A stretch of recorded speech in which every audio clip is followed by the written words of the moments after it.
Hello friends, इस video में हम बात करने वाले हैं आर्टिफिशियल न्यूरल नेटवर्क्स के बारे में फॉर्मली। तो जो भी कंसेप्ट रिलेटेड है आर्टिफिशियल न्यूरल नेटवर्क से उनके बारे में हम बात करेंगे, बट ज़्यादा मैथमेटिकल डिटेल्स में नहीं जाएंगे, पर कंसेप्ट सारे हम कवर करेंगे। तो सबसे पहले हम समझते हैं हायरार्की। सो जैसे कि आप देख पा रहे हो कि artificial intelligence is one way of doing science, machine learning is one way of doing artificial intelligence, and deep learning techniques is in some sense subset of machine learning. अब हम जो फोकस करने वाले हैं ये और नेक्स्ट लेक्चर में वो लर्निंग है सुपरवाइज लर्निंग। सुपरवाइज लर्निंग का मतलब है कि जो भी इमेज या जो भी ऑब्जेक्ट हमें गिवन है उसका करेक्ट क्लासिफिकेशन हमें पता है, राइट। जैसे कि वो हमने एग्जांपल लिया कैट की इमेज का, तो हमें पता है कि उसका एक्चुअल आंसर कैट है, राइट, डॉग नहीं है, राइट। तो हमें हमें पता है कि जो भी ऑब्जेक्ट हमें दिया जा रहा है उसका करेक्ट क्लास, उसका करेक्ट क्लासिफिकेशन क्या है। नेक्स्ट सबसे इंपॉर्टेंट चीज है, जब भी हम आर्टिफिशियल न्यूरल नेटवर्क का यूज करना चाहे तब हमें हमारे पास जो भी अवेलेबल डेटा है वो उसको हमें स्प्लिट करना है दो पार्ट में, एक ट्रेनिंग सेट और एक टेस्ट सेट। ट्रेनिंग सेट का यूज करेंगे हम लर्निंग के लिए, और टेस्ट सेट में हम चेक करेंगे हमारा मॉडल कितना अच्छा बना है, राइट। इट्स लाइक आपने पूरे सेमेस्टर मेहनत की, राइट, वो आपकी ट्रेनिंग हो गई और फाइनली एक एग्जामिनेशन होगी जिसके जरिए पता चलेगा कि आपने कितना सीखा, राइट। तो सेम चीज यहाँ पे अप्लाई होती है। और जैसे कि जो लर्निंग हम करेंगे मतलब वो आप रिपीटेडली कर सकते हो, राइट। लेट्स से ये वीडियो को आप रिपीटेडली देख सकते हो, बट जो एग्जाम होगी वो आप एक ही बार उसमें आप अपीयर कर पाओगे, राइट। तो ये डिफरेंस रहता है ट्रेनिंग सेट और टेस्ट सेट में। और यूजुअली 70-30 का स्प्लिट रहता है कि 70% डेटा आप ट्रेनिंग में रखो, 30% जितना डेटा आप टेस्टिंग में रखो, राइट। और टेस्ट सेट के जरिए आप पता लगाओगे कितना अच्छा आपका मॉडल है। अब हम जिस प्रॉब्लम पे वर्क करने वाले हैं वो डेटा सेट है एमनिस डेटा सेट। ये हैंड रिटन डिजिट्स का डेटा सेट है। जैसे कि आप अलग अलग इमेजेस देख पा रहे हो इसमें हैंड रिटन डिजिट्स की, रेंजिंग फ्रॉम 0 to 9। और आप देख पा रहे हो हैंड रिटन है, तो 0 को लिखने के अलग अलग तरीके हो सकते हैं, 1 के लिए अलग अलग तरीके हो सकते हैं, सो ऑन एंड सो फोर्थ। और हमारा ऑब्जेक्टिव है कि हमारा मॉडल पता लगा के दे कि कोई भी हैंड रिटन इमेज है ये डेटा सेट में से वो कौन से डिजिट की है, राइट। लेट्स से ये जो सर्कल किया हुआ है मैंने, लेट्स से ये वाला अगर इनपुट में है तो वो हमें बताए कि ये 6 है, राइट। इसका एक्चुअल रिप्रेजेंटेशन 6 है, राइट। सो ये ऑब्जेक्टिव है हमारा, और हम नेक्स्ट वीडियो में फॉर्मली देखेंगे कि कैसे ये टास्क हम अचीव करेंगे, एंड वो भी काफी अच्छी एक्यूरेसी के साथ। उससे पहले हमें समझना होगा आर्टिफिशियल न्यूरल नेटवर्क के सारे बेसिक कंसेप्ट, तो जो इस लेक्चर का मेन फोकस है। सो अलग अलग फीचर्स हो सकते हैं, जैसे 7 के केस में स्ट्रेट लाइन होगी, फिर ऐसी डायगोनल लाइन होगी, फिर वो दोनों एक जगह पे मीट करेंगे, राइट। फिर ऐसा एक हॉरिजॉन्टल लाइन भी हो सकती है, so on and so forth. So ये सारी चीजें हमारा मॉडल लर्न करेगा। सो नेक्स्ट, ये इमेजेस जो है वो 28x28 साइज की है, इसलिए हमारा इनपुट साइज हो जाएगा 784 डिफरेंट वैल्यूज, और आउटपुट में हमारे पास 10 वैल्यूज होगी। हर एक वैल्यू रिप्रेजेंट करेगी ये कौन सा नंबर है। लेट्स से मेरा डोमिनेंट आंसर आ रहा है यहाँ पे, लेट्स से मैं बोल रहा हूँ ऐसा हो रहा है, ये सारे न्यूरॉन्स फायर नहीं हो रहे, ये न्यूरॉन ही फायर हो रहा है। फायर हो रहा है मतलब यही मैक्सिमम वैल्यू मुझे दे रहा है, लेट्स से ये 1 दे रहा है, बाकी सारी 0 दे रहा है, ऐसा समझते हैं अभी के लिए। तो इसका मतलब क्या हुआ कि हमारे मॉडल के अकॉर्डिंग जो भी इनपुट आपने प्रोवाइड किया था वो हैंड रिटन डिजिट 5 था, राइट। तो इसलिए हमारे पास टोटल 10 क्लासेस है 0 to 9, राइट। इसलिए यहाँ पे आउटपुट में 10 वैल्यूज है, और इनपुट में हमारी इमेज है 28x28 की, इसलिए 784 न्यूरॉन्स रहेंगे इनपुट में। अब ये समझते हैं कि आइडिया आया कहाँ से, ब्रेन में जो न्यूरॉन्स है वो कैसे वर्क करते हैं। तो ब्रेन में जो न्यूरॉन है उनके साथ कनेक्टेड होती है डेंड्राइट। डेंड्राइट से वो इनपुट्स लेते हैं अलग अलग टाइप के, एक टाइम पे बहुत सारे इनपुट्स आते हैं, जैसे कि अभी आप मेरी वॉइस सुन पा रहे हो, ये जो स्लाइड्स है उनको देख पा रहे हो, आप साथ में कुछ और भी सोच रहे होंगे मे बी। सो वो सारे इनपुट्स आपके एक साथ कलेक्ट हो रहे हैं, और फिर आप क्या करोगे, एक थ्रेशोल्ड लगाओगे। अगर आपको लगेगा कि ये लेक्चर बहुत बोरिंग है तो आप अभी स्किप कर दोगे कुछ पार्ट्स इसके, या फिर आप कुछ दूसरा टास्क करने लगोगे। आपको ये इंटरेस्टिंग लगा तो आप इसको वापस से फिर से देखो, उनके रिलेटेड बायोकेमिकल प्रोसेसिंग ब्रेन में होती है, और उसके बाद आप डिसाइड करते हो कि आप क्या परफॉर्म करोगे, राइट। कौन सी एक्शन आप परफॉर्म करोगे नेक्स्ट, राइट। सो सेम चीज हम रेप्लिकेट करने की कोशिश कर रहे हैं आर्टिफिशियल न्यूरल नेटवर्क पे। 100% तो रेप्लिकेट नहीं कर सकते, बस इसके जो मेन आइडिया है वो हम यहाँ पे कैप्चर कर रहे हैं। मेन आइडिया है कि वो इनपुट्स लेता है अलग अलग अलग डेंड्राइट से, और कुछ प्रोसेसिंग करके अगर कुछ थ्रेशोल्ड से ज्यादा हो गया तब वो कोई पर्टिकुलर एक्शन परफॉर्म करता है ह्यूमन। जैसे कि अगर आप कोई मूवी देख रहे हो और वो आपको बहुत ही बोरिंग लगी तो आप डिसाइड करोगे ये नहीं देखनी, कोई और देखते हैं, लाइक जस्ट लाइक दैट। सो एक थ्रेशोल्ड आपने रखा हुआ होता है, वो थ्रेशोल्ड से कम या ज्यादा कुछ वैल्यू है, अकॉर्डिंगली आप डिसाइड करते हो आपको क्या करना है या क्या नहीं करना है। सो सेम आइडिया हम परसेप्ट्रॉन में अप्लाई करते हैं। ये वर्ड आया 1960s में। आइडिया है कि आपने एक इनपुट लिया, अलग अलग इनपुट्स है आपके पास, हर अलग अलग इनपुट को आप अलग अलग इंपॉर्टेंस दोगे। वो इंपॉर्टेंस यहाँ पे लिखा हुआ है, वेट 1, वेट 2, वेट 3, वेट 4, ये इंपॉर्टेंस है कि कितना इंपॉर्टेंस दे रहे हो आप अलग अलग इनपुट को, और इन दोनों को आप मल्टीप्लाई करोगे। इनपुट 1 इंटू उसका इंपॉर्टेंस, इनपुट 2 इंटू उसका इंपॉर्टेंस, इनपुट 3 इंटू उसका इंपॉर्टेंस, इनपुट 4 इंटू उसका इंपॉर्टेंस। सो बेसिकली इस हिसाब से इक्वेशन बनेगी I1W1, और इन सब का समेशन करोगे I2W2, I3W3, right, in this particular case, and input 4W4, इन सबका समेशन होगा। और फिर आपने एक थ्रेशोल्ड डिसाइड किया होगा कि if this summation is greater than 0 then you will do something, otherwise you will do something else, right. So unfortunately ये नोटेशन थोड़ा अब्यूज हो गया, मल्टीप्लीकेशन साइन चली गई, और जो वेट्स, जो सबसे इंपॉर्टेंट चीज है दैट जो डिसाइड करेगी ओवरऑल मॉडल कैसे वर्क करेगा, वो अब यहाँ पे एरो पे चला गया। और उसके अलावा एक बाय डिफॉल्ट इनपुट बायस भी रहता है, राइट, उसको एक सेपरेट इनपुट आप कंसिडर कर सकते हो। एंड देन यहाँ पे एक एक्टिवेशन फंक्शन होता है। एक्टिवेशन फंक्शन का मतलब यही मैंने समझाया वही है कि अगर वो कुछ थ्रेशोल्ड से ज्यादा हुआ तो आप कुछ टास्क परफॉर्म करोगे, अदरवाइज आप कोई टास्क दूसरी कोई टास्क परफॉर्म करोगे, लाइक ऐसे समझ सकते हो आप। और ये नोटेशन और ज्यादा अब्यूज हुआ। अब आप आगे देख पा रहे हो कि वो मल्टीप्लिकेशन साइन चली गई, और ये जो हमने एरोस के ऊपर लिखा हुआ था वेट्स, वो भी अब चले गए। जो वेट सबसे इंपॉर्टेंट चीज थी ये न्यूरॉन में, वो ही अब गायब हो गया है उसके। तो यूजुअली अब आप डायग्राम्स देखोगे तो न्यूरॉन का डायग्राम ऐसा आएगा, इनपुट, इन सारे इनपुट से और फिर उनका कुछ एग्रीगेशन कर दिया और फिर एक्टिवेशन फंक्शन लगा दिया। पर सबसे इंपॉर्टेंट चीज, जब भी आप ऐसा देखो आपको माइंड में इमेजिन करना है एक्चुअल में ये चीज हो रही है, और जब भी आप इसको देखो आपको वापस जाके इमेजिन करना है कि ये इनपुट्स और वेट्स आपस में मल्टीप्लाई हो रही है। मल्टीप्लीकेशन बहुत ही जरूरी है, ठीक है।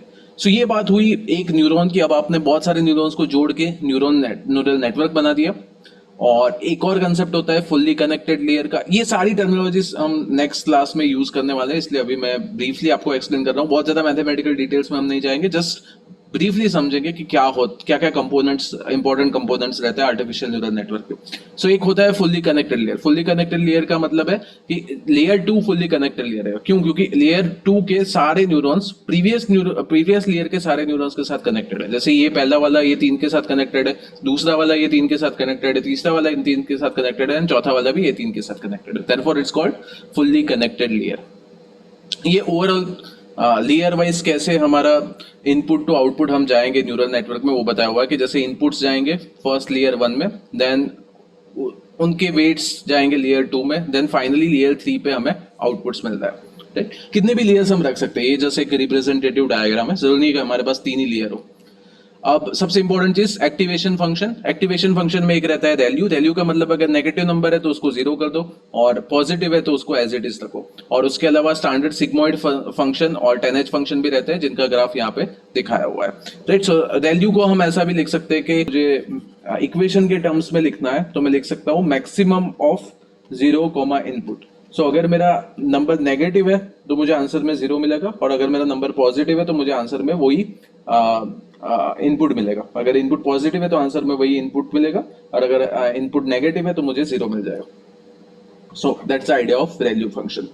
फिर एक और इंपॉर्टेंट फंक्शन है सॉफ्टमैक्स। सॉफ्टमैक्स बहुत ही जरूरी है, क्योंकि लेट्स से मेरे पास कुछ ऐसे नंबर्स आ रहे हैं, आउटपुट न्यूरॉन ऐसा कुछ दे रहा है 5, 12, 13, तो मुझे पता नहीं चलेगा कि कौन डोमिनेटिंग है अगर गैप बहुत ही कम रहे तो। इसलिए प्रोबेबिलिटी निकालना जरूरी है, जिससे मुझे पता रहे कि मेरा न्यूरल नेटवर्क क्या कहना चाह रहा है, कौन सा क्लास मुझे प्रेडिक्ट होके आ रहा है। उसके लिए प्रोबेबिलिटी अगर मेरे पास हो तो उससे बेनिफिट क्या होगा कि वो नंबर्स का समेशन 1 होगा, तो इससे मुझे रिलेटिव कंपैरिजन में आसानी रही। जैसे कि ये आंसर मिला 0.6, ये आंसर मिला लेट्स से 0.1, और ये आंसर मिला 0.3।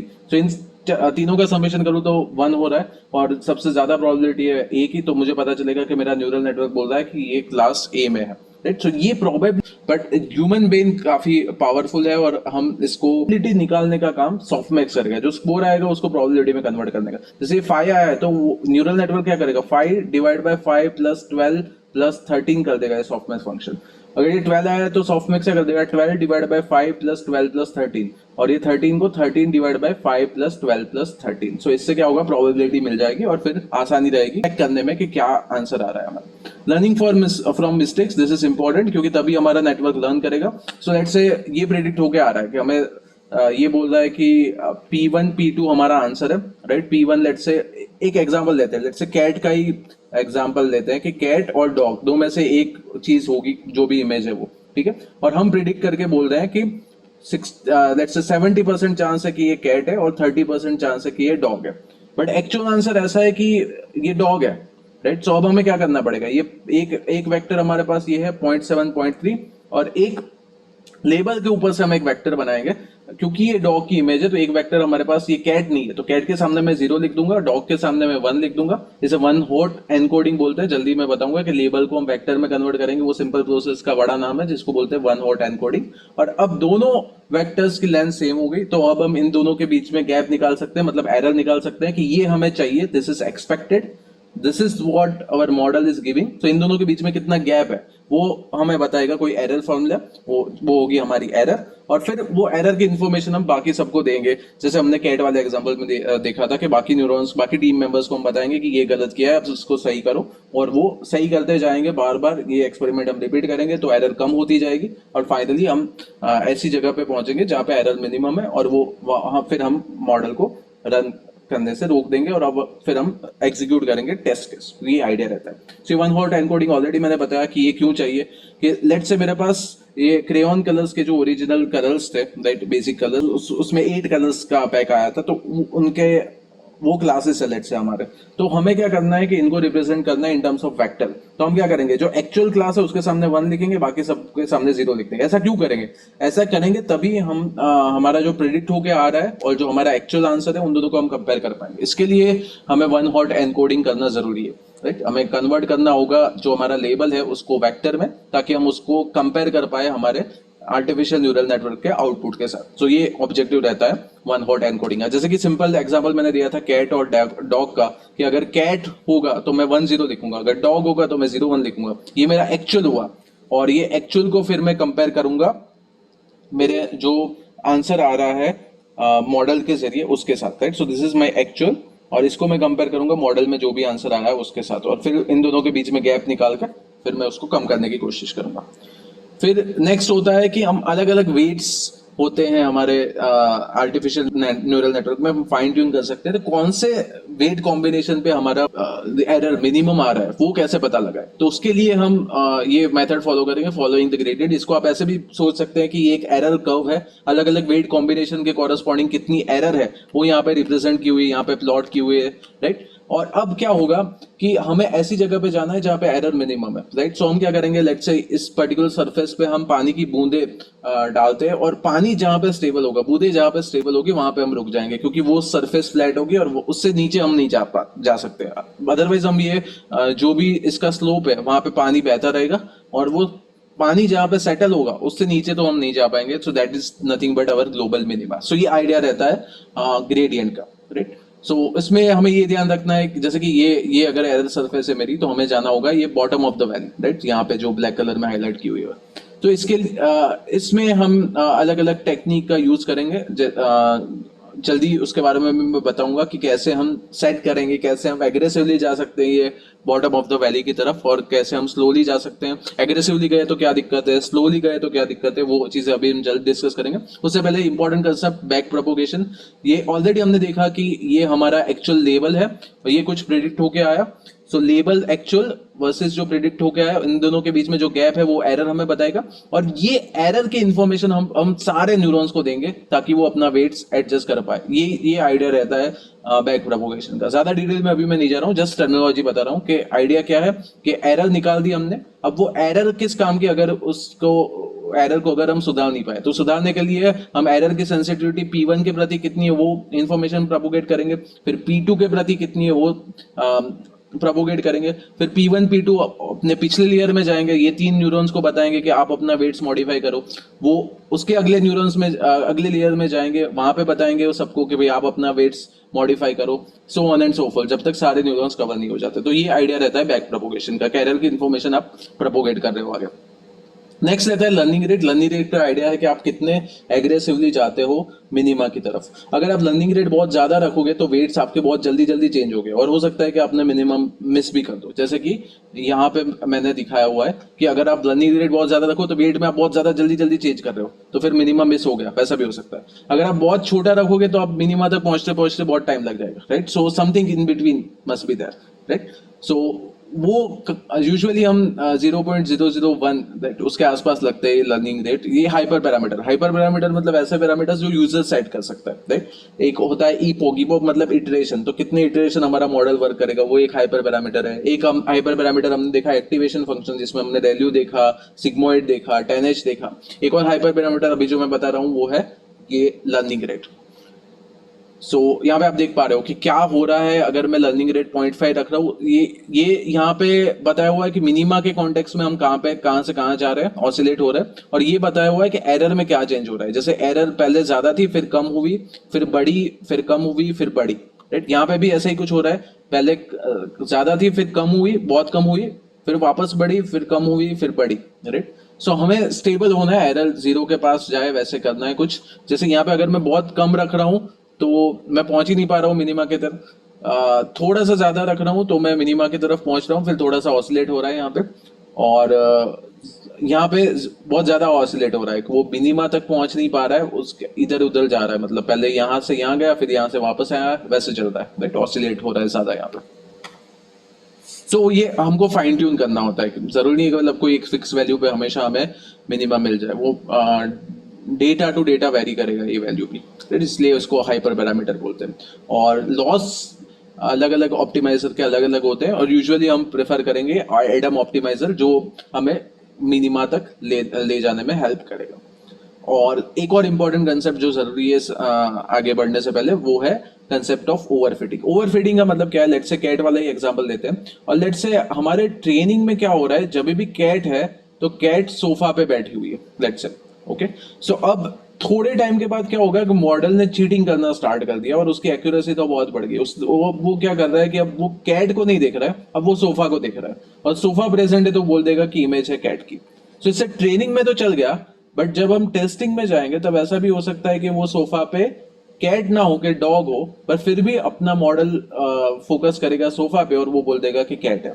सो इसको बोलते हैं ओवरफिटिंग। अब क्या हो गया कि over the period of time आपका मॉडल चीटिंग करने लग गया, और वो जो बैकग्राउंड इन्फॉर्मेशन है जो उतनी रिलेवेंट नहीं है प्रॉब्लम के लिए, उस पर ज्यादा फोकस कर रहा है, जैसे कि सोफा, राइट। और इसको ये तो मतलब काफी परेशानी वाला इश्यू है, क्योंकि अब क्या होगा कि आपका ट्रेन करोगे तब तो आपको लगेगा कि नहीं मॉडल काफी अच्छा है, पर टेस्ट करोगे तब आपकी एक्यूरेसी बहुत ही कम आएगी। तो इसको सॉल्व करने के लिए हमें क्या करेंगे, एक कंसेप्ट होता है ड्रॉप आउट का। ड्रॉप आउट का मतलब है कि आप, जैसे मेरे पास 10 न्यूरॉन्स है और ड्रॉप आउट में लग रहा हूँ 0.3, तो मतलब 30%, 3 न्यूरॉन्स को रैंडमली आप वो इटरेशन में हटा दोगे और नेक्स्ट इटरेशन में वापस रख दोगे। ऐसा करने से क्या होगा कि ये चीटिंग करने वाले न्यूरॉन्स भी हो सकते हैं जो सोफा पे फोकस कर रहे हो। तो इन अदर वर्ड्स हम ये कर रहे हैं कि कोई हमारा मॉडल बैलेंस है, ऐसा ना हो कि हम बहुत ज्यादा इंपॉर्टेंस दे कोई पर्टिकुलर न्यूरॉन्स को। अगर ज्यादा इंपॉर्टेंस मिल गया कोई पर्टिकुलर न्यूरॉन्स को, तो वो न्यूरॉन्स ऐसे भी हो सकते हैं जो चीटिंग कर रहे हैं, और उस वजह से ओवरफिटिंग का प्रॉब्लम आता रहेगा हमारे पास। तो अगर हम उनका कनेक्शन ही हटा दे, उनका ओपिनियन ही हटा दे कुछ इटरेशंस के लिए, तो क्या होगा कि आपका जो वेट है वो काइंड ऑफ डिस्ट्रीब्यूट हो जाएगा और ऐसे प्रॉब्लम्स नहीं आएंगे जिससे ओवरफिटिंग हो, राइट। सो ये एक उसका सॉल्यूशन हुआ ड्रॉप आउट। उसके अलावा एक और एरर होती है जिसको हम बोलते हैं वैलिडेशन एरर। वैलिडेशन मतलब ये जो कोर्स है उसमें मैंने मॉड्यूल्स रखे हुए हैं, हर एक मॉड्यूल के बाद आपके पास एक ऑप्शन रहता है क्विज का। अब कुछ अलग प्लेटफॉर्म्स होते हैं जैसे कि कोर्सेरा, उसमें क्या रहता है कि क्विजेस को आप जितने नंबर ऑफ टाइम्स चाहो उतनी बार आप रीअपियर कर सकते हो उसमें, राइट। तो उसको बार बार आप ट्राई कर सकते हो। तो it's like an exam which you can give multiple times, right, for which you can appear multiple times. तो थोड़ा सा कुछ आपने पढ़ा, उसके ऊपर एक एग्जाम आई, और उसमें आपने कुछ स्कोर किया, फिर चाहिए तो आप उसको वही एग्जाम को दोबारा भी आप अपीयर कर पा सकते हो। तो उस टाइप की जो रिवीजन क्विज होती है, राइट, जिसमें आप मल्टीपल टाइम्स अपीयर कर पा रहे हो, उसको आप बोल सकते हो वैलिडेशन, राइट। वो भी एक टाइप की टेस्ट ही है, बट ये इस टाइप की टेस्ट है कि जो जिसमें आप नंबर ऑफ टाइम्स अपीयर हो सकते हो, so that is nothing but called validation. So अब हम तीन पार्ट में सोच सकते हैं डेटा को डिवाइड करने का। पहला सेगमेंट रहेगा ट्रेनिंग का, दूसरा सेगमेंट रहेगा वैलिडेशन का, और तीसरा सेगमेंट रहेगा टेस्टिंग का। उसके अलावा मैं हाईलाइट करना चाहूँगा, जब हम बात कर रहे थे बैक प्रोपोगेशन की, तो हम प्रोवाइड कर रहे हैं sensitivity of error. Sensitivity of error का मतलब है कि हम सिर्फ इतनी इंफॉर्मेशन प्रोवाइड करेंगे कि वेट्स को थोड़ा सा बढ़ाना है या कम करना है, राइट, वो कैसे उसको फाइन ट्यून करना है, प्लस प्लस करेंगे थोड़ा सा या माइनस करेंगे, वो इन्फॉर्मेशन प्रोपोगेट होती है बैक प्रोपोगेशन में। अब नेक्स्ट क्लास में हम डिस्कस करेंगे इम्प्लीमेंटेशन, जो भी हमने अभी तक डिस्कस किया है वो सारी चीज़ों का। सो मेनली हम कंसिडर करेंगे एमनिस डेटा सेट, और एमनिस डेटा सेट के ऊपर हम क्लासिफिकेशन अप्लाई करेंगे, जो भी डिजिट्स है उसको क्लासिफाई करेंगे और चेक करेंगे क्या एक्यूरेसी आ रही है, और उसमें हम अप्लाई करेंगे आर्टिफिशियल न्यूरल नेटवर्क का। Thank you.